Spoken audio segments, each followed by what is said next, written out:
Thank you for plugging into this Family Life News podcast, streaming issues-driven, family-focused news.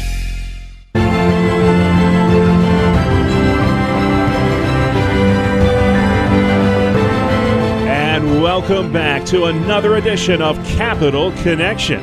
Fridays during the Noon Report, we give you, the listener, direct connection to what's happening in Albany and Harrisburg with the experts on the issues at the state capitals. They are Jason McGuire of New Yorkers for Constitutional Freedoms and Michael Geer at the Pennsylvania Family Institute. In Radioland, we call this split screen. Michael in Harrisburg, but Jason joining us live in studio this week. To what do we owe this good fortune, sir? Well, I've been speaking this week to the seniors luncheon here at FLN, and it's good to be on site. What a great opportunity. You are so much better looking in person. I'm so surprised to see that. But let's begin in Harrisburg. Michael, the president didn't give the only big speech this week. Governor Wolf taking the wraps off, I think it was a $36 billion budget address. What was the big headline from that speech? Well, it was delivered as the State of the Union was. It was delivered on Groundhog Day, and it was just a sort of a repeat of what he said in many of his previous speeches.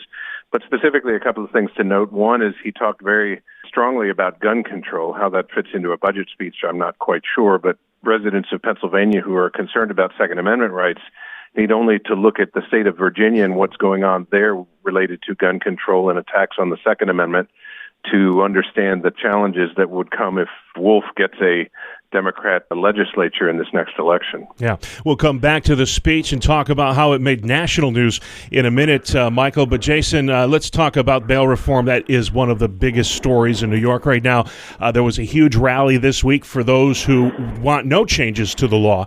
Assembly Speaker Hastie said that those who are fearful of this are guilty of sensationalizing this story. Is that true, you think? No, I think the Speaker Hastie is actually speaking to his political base when he says that, but the reality is just not there. There was a witness in a trial for an MS-13 gang member that essentially was killed because his name was given to those who he's accusing of crimes. And that's what we're afraid of is going to happen here, is there's going to be people who are going to have their personal identities released, given to alleged criminals, but some are guilty, let's admit it, and that's going to leave victims in a very vulnerable position. Michael, Pennsylvania figured prominently at the State of the Union address in Washington. We've all heard the Philadelphia story, this young girl who was denied a scholarship because of a law in the state that prevented these tax credits, but she ultimately did get the scholarship from the president, this Opportunity Zone scholarship. Is the governor doubling down here on the attacking school choice in light of this now becoming a national issue? And how much of a political risk does he take in doing that? Well, increasingly, Governor Wolf has become an enemy of school choice, especially most recently, just even in his budget address and at other times attacking charter schools. But what President Trump specifically mentioned in the State of the Union address was his veto of legislation to increase funding for the Educational Improvement Scholarship Program, the school choice program that Pennsylvania is one of the leading states in the nation with. He vetoed expansion. That story of the woman that was there at the State of the Union and her daughter getting the grant, but, being denied previously is repeated about 50,000 times with people who have applied for such grants to send their children to a school of their choice where their child can flourish and being denied because the funding is not there. And Wolf is directly responsible for not having that funding available to more Pennsylvania families. All right, a couple state lawmakers in New York, Jason, are on a listening tour. Seems like every week we talk about listening tours, but they want to know why the Empire State is becoming the empty state. No state losing more of its population than New York. What are they going to find out on this listening tour? Well, these legislators are getting ridiculed for this listening tour on why people are leaving the state. People think it's obvious, but the reality is I think they're trying just to get the data to show that taxes and regulations are killing our state. There's a report that came out from the Empire Center that just shows that we are the second highest rate of health insurance here in this state. It's going up by $1,000 over other states, and so people just can't compete with what other states are having. So it's not just the weather. It is not just the weather. Although they're long winters in New York for sure. Hey, Mike Pence was at an event that you attended this week outside Harrisburg, Michael.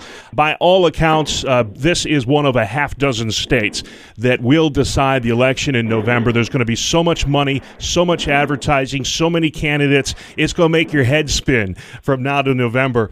The note that Trump is sounding right now, is it the right one to stay competitive, or do you think that this whole impeachment saga has weakened him too much in Pennsylvania? Well, number one, based on the reception that I saw with Vice President Pence and Secretary DeVos talking about school choice, just the morning right after the State of the Union address was wonderful right there in Philadelphia. And then he traveled to other parts of the state and got a wonderful reception there. And I think what people are seeing in the polls are showing, not only here in Pennsylvania, but around the country, that the impeachment was if the Democrats were trying to weaken President Trump, the opposite took place. And then sounding the issue on school choice as the vice president did, as President Trump did, as well as talking about the sanctity of life in that State of the Union address, are ones that really do resonate with much of the base in Pennsylvania, which is still considered a pro-life state. Let me ask you, Jason, since it's in the news, the acquittal back on Wednesday, has that blown new life in the sails of Republican candidates at the federal, state, local level, or is it still too early to tell? Well, I think temporarily there's going to be this bump. I mean, the thought that President Trump will be at his highest point at 49% based on that poll that came out this week in the midst of the impeachment trial coming up on an acquittal, that's huge. And I will say that candidates that we're watching and polling across the country, the Republican candidates are showing themselves in a better position after impeachment than before. So it's been fascinating to watch the collapse of Pelosi and those on the left. Let's stay in Albany. Full-blown marijuana legalization. The governor made a big deal about it in his budget. There are some that say it's not going to happen this year. What do you think? Well, we're hopeful that it will not happen this year. It's going to take a lot of hard work on our part and the parts of others. But we heard the same thing last year, that it was inevitable. It's going to happen. And then it didn't. And ultimately, that's what we're working towards this year as well. Just because someone tells you it's inevitable does not mean that it is. And so if we're diligent, if we work at it, we're hoping we can have success in keeping recreational weed out of our state. Michael, how about you? Did the governor mention at all recreational marijuana as a revenue raiser in his budget speech this week? He did not, likely because he sees the handwriting on the wall for this particular budget season, that it's not likely to advance in our General Assembly. But we're in the same sort of position as what Jason just described in New York. We're getting ready to fight and need lots of people to get engaged in it because the governor is on record as wanting to see that happen in our states. And nothing is so sad as suicide to me, guys. It hits me in a personal way. My son's best friend at the age of 12 committed suicide, and opponents of assisted suicide were in the state capitol this week, Jason, making a push to keep that from becoming law this year. How confident are you that they will be successful? Well, I think this year we're going to have some success against assisted suicide. I was pleased to be up there with dozens of doctors that came up this week in opposition to assisted suicide. And one of the points they kept talking about was the need to deal with real improvements in pain care and palliative care. There's things that can be done, but our state is another area where it's falling further and further behind is in palliative care. Let's, kill the pain, not the patient. Yeah. Finally, guys, we want to give an opportunity for both of you to brag on a couple of events that are coming up. We had the National March for Life in January, Michael, but you're going to take that to the state level this spring. Why do you feel this is so important to host this never-before-done rally there in May on the sanctity of human life? Well, there are a couple of reasons. Number one, we need to invigorate the pro-life movement in Pennsylvania and let Pennsylvania's pro-life voice be heard by our legislature and our capital here in Harrisburg on May 18th.